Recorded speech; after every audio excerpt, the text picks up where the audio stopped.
रोशनी का कारवां। This podcast is brought to you by Score Foundation.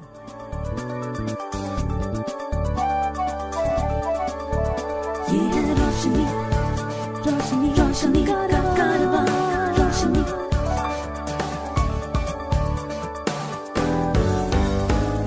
आए वे, ये है रोशनी का कारवां। हाय, मेरा नाम जॉर्ज इब्राहिम और आईवे कॉन्वर्सेशंस की इस कड़ी में आपका स्वागत है। आज हमारे मेहमान, हाय, आप यहाँ आए किस लिए? अरे आपने बुलाया इसलिए। आए हैं तो नाम भी बताइए। जी हाँ, हमारे मेहमान आज राजीव रंजन जी है, जो एक आर्टिस्ट है, कलाकार है।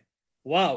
तो राजीव, आप एक बैंड चलाते हैं, अनहद बैंड। मैं अनहद के बारे में सिर्फ एक ही चीज कहूंगा, बुल्ले शाह कहते हैं, हद हद टपे सो औलिया, बेहद टपे सो पीर, और हद अनहद दोनों टपे वाको नाम फकीर। तो हम लोग म्यूजिक में वो लोग हैं जो फकीर लोग हैं। हमें प्यार से जो भी बुलाता है हम वहां परफॉर्म करने चले जाते हैं। अनहद की बस यही छोटी सी कहानी है, लेकिन एक छोटी सी कहानी कुछ बहुत बड़े इंसिडेंट्स के साथ शुरू होती है। इंसान को ठोकर लगना बहुत जरूरी है, ये बात हम सब जानते हैं, लेकिन मैंने जिया है। तो मैं 8th क्लास में था और हम इंक्लूसिव एजुकेशन के तहत पढ़े हुए हैं। राइट। तो मैं जिस स्कूल में था वहां पे हम लोग रियलिटी शो के ऑडिशन देने गए। तो I was the only visually impaired in my class. Correct. तो मैं गया और वो बेचारे पहली बार आए थे स्कूल में, किसी ब्लाइंड को भी पहली बार ही देखा होगा, शायद 10, 12, 15 साल पुरानी बात है। जी। तो उन्होंने कहा कि तुम टांग उठाओ और चले जाओ। तो मैं बहुत रोया। मैंने कहा यार ये बात ना मुझे लग गई। जी। तो मैंने कहा यार हम लोग ना एक बैंड का शुरुआत करते हैं जहाँ पे जिसमें सभी लोग विजुअली इम्पेयर्ड रहेंगे। जी। तो हमने कहा यार इतना तो कर ही लेंगे कि फैमिली को सपोर्ट कर लेंगे, म्यूजिक करते हैं। मेरा एक दोस्त हुआ करता था अमित, वो गिटार बजाता था। राइट। तो अमित को मैंने बोला यार ब्रो यू प्ले गिटार, और मैं लिखता भी हूँ, कंपोज भी करता हूँ। बोला हाँ कंपोज तो मैं भी करता हूँ। तो यार let's create a band bro. जी। अच्छा, अब लेट्स क्रिएट अ बैंड के बाद हम लोग के आगे बोर्ड एग्जाम्स, जी। और फिर हम कॉलेज में आए। तो अमित और मैं हम लोग गिटार लेके हम लोग कुछ भी गाते थे, क्योंकि कॉलेज में थे तो हम कुछ भी गाते थे। जी। तो एक ने कहा यार तेरी तेरी फीस कितनी है? मैं कहा 1 घंटे के 15,000 रुपए। जी। बोले एक काम कर, एक काम कर, तू तू तू अपना बैंड क्यों नहीं बना लेता? जी। मैं कहा हाँ ये बात भी सही कह रहा है। फिर दुष्यंत हमारे साथ जुड़ा, वो ड्रम्स प्ले करता था। एक लड़का और था रजत, वो कीबोर्ड बजाता था, हमने उसको जोड़ा। फिर गिटार हो गया, कीबोर्ड हो गया, ड्रम हो गया और वोकल्स हो गया। तो ये तो हो गया फुल फ्लेजेड बैंड। तो आप कह रहे थे राजीव की आप लिरिक्स लिखते हैं, आप संगीत रचाते भी हैं। सो इसका कोई Yes. नमूना आप पेश करेंगे? मंजिल मिस्टिक्स के फाउंडर जी। हैं अनुराग। जी। उन्होंने कहा यार तुम लोग सोते हो तो सपने कैसे देखते हो? मैंने कहा इसको इसको जो है आज कहानी खत्म ही कर दो, अब कोई पूछेगा जी। कि तुम सपने कैसे देखते हो। मैंने कहा यार भैया एक बात बताओ, मैं गाना बना सकता हूँ, मेरे पास कोई प्लेटफॉर्म है? बोले हाँ यार तेरे पास प्लेटफॉर्म क्यों नहीं है, मेरे पास टेक महिंद्रा फाउंडेशन से आज फोन आया है, मैं प्रपोजल भेज देता हूँ। बोले एक काम कर, लेकिन यार तू गाना मत लिख। हाँ। मैं कहा यार क्यों, मैं गाना नहीं क्यों नहीं लिखूं? बोले तू बच्चों को गाना लिखवा। जी। मैं कहा अच्छा। बोले बच्चे कहाँ से लाऊं? तो भैया ने बोला एक काम कर, मेरे पास 2 कैलकाटा ब्लाइंड स्कूल है और एक और दिल्ली में एनजीओ है, नाम लेना ठीक नहीं रहेगा। तो फिर जैसे ही प्रपोजल हमारा पास हुआ, मैंने कहा प्रोजेक्ट का नाम होगा ख्वाब। बोले राइट। अच्छा। तो बोले अच्छा तो कोलकाता ब्लाइंड स्कूल है और दिल्ली ब्लाइंड स्कूल है, तो एक गाना बंगाली में कर लेते हैं, एक गाना जो है हिंदी में कर लेते हैं। मैं कहा नहीं, एक ही गाना करते हैं, एक स्टैंजा हिंदी में कर लेते हैं, एक स्टैंजा बंगाली में कर लेते हैं। जी। बोले यार ये तो बहुत बढ़िया आइडिया है। राइट। मैंने तो बोले कि ये दोनों ही ख्वाब के बारे में होगा। मैंने कहा हाँ। तो पहली बार सर मैं फ्लाइट में गया उस टाइम पे, लाइफ जी। में। जी। जी। तो हाँ, तो वो तो एक अलग ही कहानी, अलग ही अनुभव है वो लेकिन क्या हुआ कि फिर जो है कि हमने जब गाना बनाया ख्वाब, तो लोगों को फिर पूछना नहीं पड़ा कि अच्छा तुम लोग क्या ख्वाब देखते हो। तो कॉम्पोजिशन कुछ ऐसी थी सर कि मैंने बच्चों को गाना, मतलब बच्चों ने लिखा तो उसको हमने नोक पलक सवारी, जैसे गाने का श्रृंगार होता है, तो मैंने ऐसे, हम सब अपना सपना देखें, दिन हो चाहे रात हो, हम सब अपना सपना देखें, दिन हो चाहे रात हो, ख्वाब को अपने पूरा करें हम, अपनी एक पहचान हो, हम सब अपना सपना देखें, दिन हो चाहे रात हो, আমরা সবাই স্বপ্ন দেখি, दिन हो चाहे रात हो। तो ये था, आधा हिंदी में था, आधा बंगाली में था। If you know of anyone with vision impairment who needs guidance on living life with blindness, please share the IWay National Toll-Free Helpline number 1800-5320-469. The number is 1800-5320-469. आपका ये अनहद का भजन गाने का नजरिया क्या है? बनारस भक्ति, साहित्य और व्यापार का बहुत बड़ा क्षेत्र है। तो हमने कहा यार भजन गाएंगे, लेकिन भजन हारमोनियम तबले पे नहीं गाएंगे जी। हम कबीर को गाएंगे गिटार लेके। राइट। हम कबीर को गाएंगे कुर्ता जीन्स पहन के। जी। हम कबीर को गाएंगे यूथ के सामने जो सीटियां मारता है। जी। तो मारने दो सीटियां, कम से कम खुशी तो जाहिर कर रहा है ना। अगर मैं जो है कुमार गंधर्व जी सुनाने लग गया यूथ को, कौन ठगवान गरिया लूटल हो कौन ठग, बोलेगा अरे चचा बंद करो यार। बट अगर मैं यूथ को थोड़ा सा मतलब रॉक करके सुनाने, मोको कहाँ ढूंढे रे बंदे मोको कहाँ, बोलेगा ओ वाह amazing, what a swag bro. तो उसको स्वैग भी चाहिए यूथ को, यूथ को एंटरटेनमेंट भी चाहिए, लेकिन स्वैग और एंटरटेनमेंट की थाली में थोड़ा सा शिक्षा परोस दें, थोड़ा ज्ञान परोस दें तो क्या बुरा है जी। तो ये आइडिया था कबीर को गाने का। राइट। अच्छा, यूथ मोहब्बत भी बहुत करता है। राइट। तहजीब हाफिज कहते हैं तुम्हें हुस्न पर दस्तरस है, मोहब्बत बड़ा जानते हो। अरे जरा ये बताओ कि तुम उसकी आंखों के बारे में क्या जानते हो। जी। है ना। बिल्कुल। तो हमने मीरा गाना शुरू किया। अगर आज से 200 साल पहले हम क्रिकेट की बात करते तो बहुत नामुमकिन होता। बिल्कुल। आज से 200 साल बाद अगर कोई जॉर्ज इब्राहिम साहब की बात कर रहा है ठीक, तो उसको अपने एरा तक घसीट के ले जाएगा, तभी जॉर्ज इब्राहिम और राजीव जो है रेलेवेंट होंगे जी। वरना कोई मतलब नहीं है किसी के रेलेवेंट होने का, है ना। अगर हम कबीर को जो है 600 साल या मीरा को जो है 800 साल पहले की ही बात को, यार मीरा को आज की बात पे लेके आओ। हम लोग why we are inspired with Bhagat Singh, क्योंकि भगत सिंह जो है उसकी टी शर्ट लेके लड़के घूमते हैं, वरना भगत सिंह तो कितना पुराना है, ज्यादा पुराना थोड़ी है। भगत सिंह को भुला देने होगा। So the idea is to contemporize the artist and the artist and the lyricist. Correct. Yeah, and yes. तो इसीलिए हमने जो है अनहद को भजनों से जोड़ा और पुराने फोक से जोड़ा। So why don't you share with us either one of Kabir Das's creations or Mira's creations? तो इसको अभी हम लोग क्या है कि गिटार वगैरह के साथ गाते हैं, तो मैं सुनाता हूँ आपको। नैहरवा हम का न भवे, हम का न भवे, नैहरवा नैहरवा नैहरवा नैहरवा नैहरवा, बेण सतगुरु भेण सतगुरु आप नो नहीं कोई, अपनो नहीं कोई जो हरा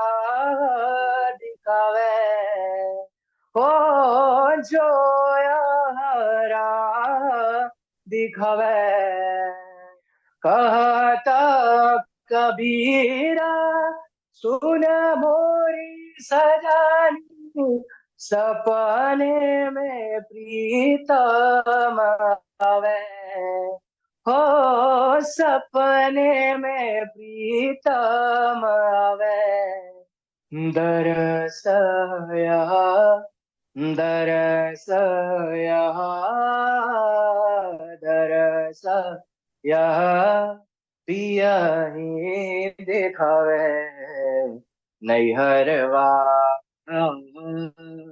नैहरवा नैहरवा नैहरवा नैहरवा. So, when you sing this, this particular song जो अभी आपने गाया, ये जो ओरिजिनल ट्यून है, आपने उसी ट्यून को थोड़ा मॉडर्नाइज किया या you sang the actual tune just now? Sir basically क्या है ना कि ओरिजिनल ट्यून ही रहने दिया जाए तो बहुत जी. बेहतर है जी. लेकिन ओरिजिनल ट्यून के साथ क्योंकि बहुत सारी चीजें हैं, बच्चों को पता भी तो लगे ना, लेकिन अगर उसको थोड़ा सा मॉडर्नाइज कर दिया जाए, जी. जैसे आप कोक स्टूडियो सुनते होंगे, जी. कितनी पुरानी चीजों को जो है उसको ओरिजिनल ट्यून रहने दिया गया है, बट उसको मॉडर्नाइज कर दिया गया है. राइट. So है क्या Coke studio? So the modernization is basically instruments के थ्रू होता है या गाने का शैली में भी उसका प्रभाव होता है? इंस्ट्रूमेंट्स के थ्रू भी होता है, आपके वॉइस मॉड्यूलेशन के थ्रू भी होता है. अब कुमार गंधर्व गाएंगे, पंडित कुमार गंधर्व ने बहुत कबीर के भजन को गाया है. पंडित कुमार गंधर्व अगर गाएंगे तो वो पहले आलाप करेंगे, फिर स्वर विस्तार करेंगे, फिर उसको जो है थोड़ा सा बहलाएंगे, है ना, फिर श्रृंगार करेंगे, फिर. लेकिन यहाँ पे यूथ को टाइम नहीं है, क्योंकि उसको इंस्टाग्राम पे 30 सेकंड की रील बनानी है जी, उसको अपनी गर्लफ्रेंड को टैग करना है, राइट, कि मैं उसके साथ कॉन्सर्ट में गया था, राइट. तो थोड़ा जल्दी जल्दी करना पड़ता है. आपका जो शौक है संगीत के अलावा, थिएटर तो हमने किया है. हाँ, थिएटर भी आपने किया है. 9th-10th क्लास में ही थे तो हमने थिएटर की दास्तान गोई सुनी. दास्तान गोई is an art form of theatre, लंबी लंबी कहानियां सुनाने का. जी. आप तो खैर अभी स्टोरी टेलिंग पे काम कर रहे हैं तो आपको पता होगा. जी बिल्कुल. तो मैंने जिनसे दास्तान गोई सीखी, उन्होंने दास्तान गोई का रिवाइवल किया था, महमूद फारूकी साहब. राइट. ही इज माय गुरु. तो ही इज माय गुरु, उनसे दास्तान गोई सीखी मैंने. राइट. तो फिर उसके बाद थिएटर करने का जब शौक हुआ तो फिर बहुत सारी चीजें पता हुई, नौटंकी क्या है, विदेशिया क्या है, और सारी चीजें हुई. इसीलिए मुझे अनहद में कबीर को लेके आने में दिक्कत नहीं हुई, बिकॉज ऑफ थिएटर. जो शोज अभी आपने किए हैं अभी तक, एक दो शो के बारे में थोड़ा बताएंगे कि किस तरह का शो है? मैंने बहुत शोज किए, लेकिन मुझे मजा आया I business institute greater Noida में. बहुत मजा आया जी. मतलब मैं कुछ भी गा रहा हूँ, मैं नैहरवा गा रहा हूँ, लड़के सीटियां मार रहे हैं, बोले यार ये तो हमने सुना नहीं जी. मैं रंगी सारी गुलाबी चुनरिया रे, मोहे मारे नजरिया सावरिया रे, मोहे मारे नजरिया सावरिया. तो मैं ये गा रहा हूँ, ये दादरा है जी, मैं इसको गिटार के साथ गा रहा हूँ. बोले यार ये क्या है? राइट. मतलब मैं पंडित छन्नूलाल मिश्र की होरी ड्रम के साथ खेले मसाने में होरी, दिगंबर खेले मसाने में, उसमें मैंने कुछ नहीं किया. उसमें मैंने शिव तांडव स्तोत्र मिला दिया, टवी गलत ज्वल. लड़के पागल स्टेज पे आ गए. मैंने कहा यार ये क्या है? ये एक्सपेरिमेंट मैंने पहली बार किया. और वो शिव तांडव स्तोत्र सुन के स्टेज पे आ गए, पागल हो गए जी. तो ये दौर भी देखा मैंने. ये बेसिकली स्टूडेंट्स थे, ये स्टूडेंट्स थे, राइट, कॉलेज के नए, राइट, नए लड़के लड़कियां, नए लड़के लड़कियां जो जिन पे गाना बना है 16 बरस की बाली उम्र को सलाम. Right, right. और कौन कौन सा शो आपने के बारे में आप जिक्र करेंगे? एक ऑडियंस तो सर बहुत ठंडी ऑडियंस थी. हाँ, ऐसा लग रहा था पेट की किसी गंभीर बीमारी से त्रस्त थी जी. क्योंकि कोई भी आर्टिस्ट आए खुशी ना हो जी. हम लोगों ने स्टार्ट किया. मैंने कहा यार आज लगता है बॉलीवुड का सहारा लेना पड़ेगा जी. तो ये हमने बॉलीवुड शुरू किया, कुछ नहीं, हमने कबीर गाना शुरू किया, बोले यार एक और गाओ, फिर हमने गाना शुरू किया, बोले एक और गाओ, राइट, लास्ट में जब छाप तिलक तक आए, हम छाप तिलक पे खत्म करते हैं, छाप तिलक तक आए तो कुछ लोग आके रोने लग गए, वो सारे सीनियर सिटीजन थे, सब लोग थे, तो रोने लग गए गले लगा के। बोले हमने ये पहली बार देखा कि इस तरीके से आप लोग, वरना हम लोग देखते थे कि जो विजुअली इम्पेयर्ड तो सिंगर्स होते थे बजाने वाले, तो नॉन विजुअली इम्पेयर्ड होते थे ज्यादा करके। मैं कहा चलो थैंक गॉड कुछ तो हुआ। और एशिया पैसिफिक कांग्रेस फॉर ऑप्टोमेट्रिक्स के लिए किया था जी, ये लीला एम्बियंस में डॉक्टर राजीव प्रसाद, पता नहीं अब जानते हैं कि नहीं, तो डॉक्टर राजीव प्रसाद थे, तो उन्होंने बुलाया था हमें जी, तो मजा आया था। पिछले साल में मेरे गांव था और मेरे गांव में अखंड रामायण हम लोग हर साल करते हैं, कुछ होता है मेरे गांव में होता है। जी, जी, तो अब मैं याजक हूँ, मुख्य जजमान हूँ, पंडित जी के सामने बैठा हुआ हूँ जी, क्योंकि मैं बड़ा बेटा हूँ घर पे। जी, जी, तो मेरी दादी जब थी तो उसने कहा कि यू विल बी द मुख्य यजमान in the Puja, ji, otherwise नहीं होगा फिर। तो मैंने राइट, कहा यार ठीक, मैं बैठा था। अब मैं बैठा हूँ, पूजा संपन्न हुई, रामायण का पाठ शुरू हुआ, लोग आने लग गए, मेरे पास फोन आता है, राजीव भाई परसों शो है, आ जाओगे? मैंने कहा पागल हो गए हो क्या, मैं गांव में हूँ भाई। बोले भाई आपको आना पड़ेगा। मैंने कहा आप लोगों का दिमाग खराब है? बोले नहीं भाई, आप नहीं आओगे तो हमने जबान दे दी है, हमारी बात खराब हो जाएगी। जी, मैंने कहा, चलो कुछ करता हूँ। टिकट निकलवाया तत्काल प्रीमियम, अखंड रामायण का पाठ चल रहा था जी, और अगले दिन ट्रेन थी। जैसे ही रामायण समाप्त हुआ, पंडित जी को मैंने कहा पंडित जी मुझे माफ कीजिए, आप जल्दी पूजा कराइए, मैं जा रहा हूँ। जी, बोले जाओ भैया। तो मैंने आव देखा ना ताव ट्रेन पकड़ी और 7 बजे का शो था, मैं तकरीबन 2-3 बजे पहुंचा हूँ नोएडा, नहा धो के निकला हूँ। मतलब आप ये लगाएं, मैं 5:30 बजे, पौने 6 बजे जो है, 6 बजे वेन्यू पे पहुंचा हूँ।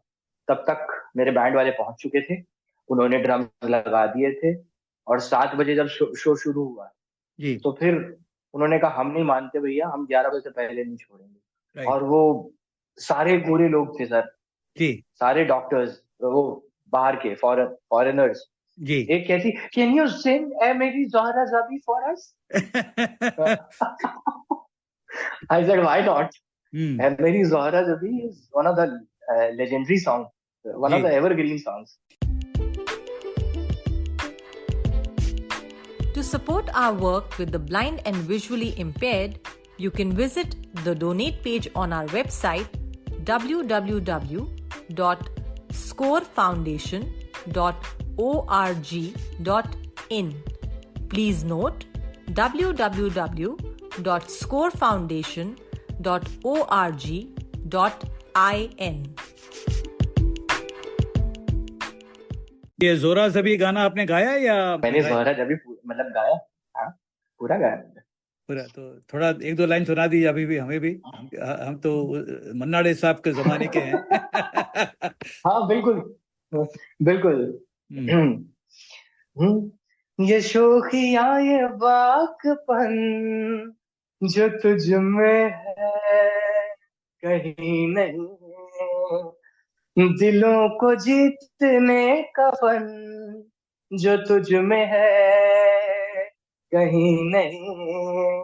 मैं तेरी मैं तेरी मैं तेरी आंखों में पा गया दो जहां, है मेरी जोहरा जबी तुझे मालूम नहीं, तू अभी तक है हंसी और मैं जवान, तुझ पे कुर्बान मेरी जान मेरी जान। कॉलेज के बाद आप लोग सीधा म्यूजिक का ही एक करियर शुरू किया।